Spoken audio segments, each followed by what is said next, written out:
Alright, so Apex is getting cooked online once again for a bunch of reasons, including a potential new monthly subscription, promising a new weapon that isn't actually in the game right now, along with some pretty terrible events and more. So let's start things off by talking about this new subscription service that could be coming to Apex that fans are not happy about. So recently, Insider Gaming shared reports that many players were given an Apex Legends survey. They typically do this every few seasons, allowing players to take a survey where they'll just ask questions about the game and potential things that could come to the game in future, like the retro packs that we have right now. I'm pretty sure those were in a past survey, but in the most recent surveys that players got to take part in, there was questions that asked if players would be interested in a monthly subscription that would reward subscribers with a monthly in-game currency amount, monthly rewards, and battle pass tiers. Besides the current battle pass that's in the game, an additional monthly subscription that they'll probably put some exclusive rewards in, and then of course different incentives to buy it, such as in-game currency, that could work similar to the Fortnite crew, which is £9.99 a month and gives members exclusive skins, V-Bucks, and battle pass tiers. And it's pretty clear that they are trying to add more ways that you can spend real world currency in Apex so that they can make a bigger profit. We saw that with the battle pass rework. Originally, the battle pass rework was going to stop you from being allowed to spend Apex coins to earn the battle pass, and instead you'll have to spend real world currency. And of course there was absolute uproar because taking away the Apex coin battle pass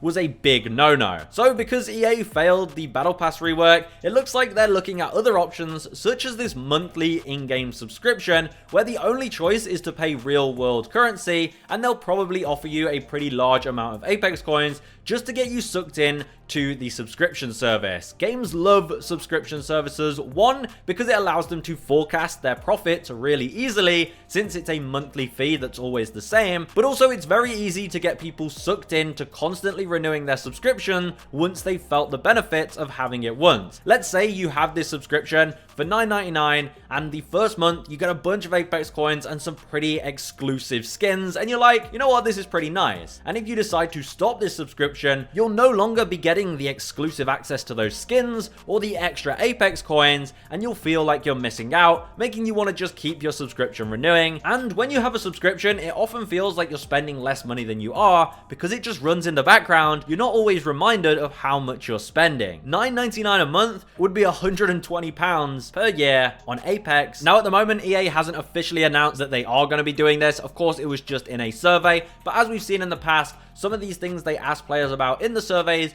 do actually come to the game. They did recently ask if players would like to see different style Apex packs in the game, and right now we've got that. We have the new retro packs, which give you old cosmetics that you pay an increased price for to buy the retro packs. So yeah, once this news came out, players were not happy. It sounds like even more microtransactions are coming to Apex, especially after we recently had an interview with the CEO of EA, Andrew Wilson, saying they were focusing more on the improvements of the gameplay of Apex, and they even lowered their forecast for profits in 2025, only to hear that this new subscription thing might be on the way. As you can imagine, it rubbed players the wrong way. And while players are already mad at Apex because of other things, such as the current 60-day long milestone event, that isn't really an event, it's actually just a section in the store that allows you to buy the Karambit, that more likely than not you'll have to buy all of the items from this, opening all the packs, which will cost you a fortune. But also, because this isn't an event and it's just a store that lasts 60 days, there's no free rewards, there's no free tracker or ways to earn some of the packs for this milestone event to at least give you a couple of the skins or some progress towards potentially getting the Karambit, meaning no chance to even get the Karambit for free. Players weren't happy about that, and players also weren't happy about the Karambit itself. People were saying the Raptor's Claw isn't big enough, and that they clearly didn't put as much effort into it as they did with the Cobalt Guitar, which had a bunch of upgrades where you could change its visual style, and that did end up getting a response from a developer agreeing that some people may be overwhelmed and that they will try and work on that and take in people's feedback when making other cosmetics in game. And it is really annoying seeing more of the milestone events, so it's understandable why players are angry. But it isn't just microtransactions that are making people angry. With the launch of Season 23, we have the Rift Relic takeover. So when playing any pubs games, you'll have these Rift Relics that spawn that can drop you really overpowered OG weapons along with some of those special Titanfall style boost kits. But in the trailer, we were advertised the EPG-1, the Titanfall grenade launcher in Apex Legends that you could get from the Rift relics. And then everyone was excited at the launch of Season 23, hopped onto this game mode, and nobody could find the EPG-1, and there was no news from Apex whether or not the EPG-1 was even in the game, despite them heavily advertising it in the trailer. And they've still not made an official announcement of when it's coming, but based on the game files and information we have there, we can actually see the schedule for the loot pool in the Rift Relic takeover, and it turns out the EPG-1 won't be in the game until December. So looking in the files at the loot pool, it looks like on December 17th, we'll be getting the EPG-1 in the game, finally being added to the Rift Relic loot pool, along with a bunch of other weapons that you'll also be able to get. So we've still got an entire month until we can actually play with the EPG-1, and that's fine. It's cool that the loot pool changes throughout the weeks, as it keeps the game mode feeling a little more fresh, but it would have been nice if Apex could have just told us that it would be in the game on December 17th, so that we wouldn't be disappointed when we hopped onto the game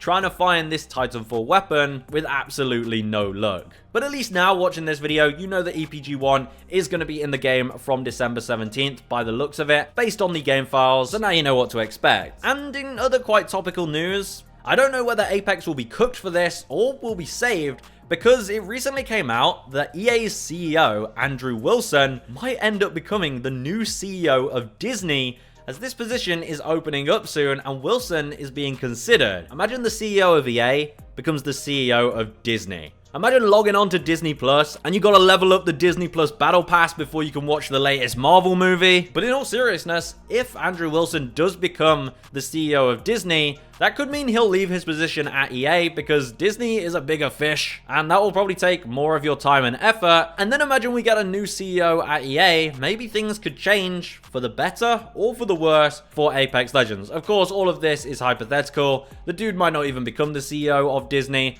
but there are a lot of news posts about this, and I thought it was quite interesting news, and maybe it will shake up Apex, so we'll have to see. Because it might be what we need for Apex to stop taking L's like this. It's really hard to be on Apex's side when we hear all this news about new microtransactions coming to the game, when the game has so many issues. Literally just Season 23 itself launched with so many bugs. First of all, the Lifeline rework literally didn't work. Her tactical just wouldn't work 99% of the time. It was completely broken, the HUD was broken, and it wouldn't let you keep reassigning it to your teammates. Alongside that, a lot of players couldn't even play the game on console, being stuck in the menu, not being able to switch to different tabs, and nothing loading at all. Also, we had a really bad bug on PC that meant when taking damage, you basically couldn't even see your screen because the Evo damage effect would just cover the entire screen. So when Apex players are dealing with all of these issues, and they hear more news about ways that Apex are trying to get more money out of you, it doesn't sit well with us. But let me know what you think of an Apex subscription. Would you spend money on that if it gave you good rewards? Or do you think it's an absolute joke that they're even considering it?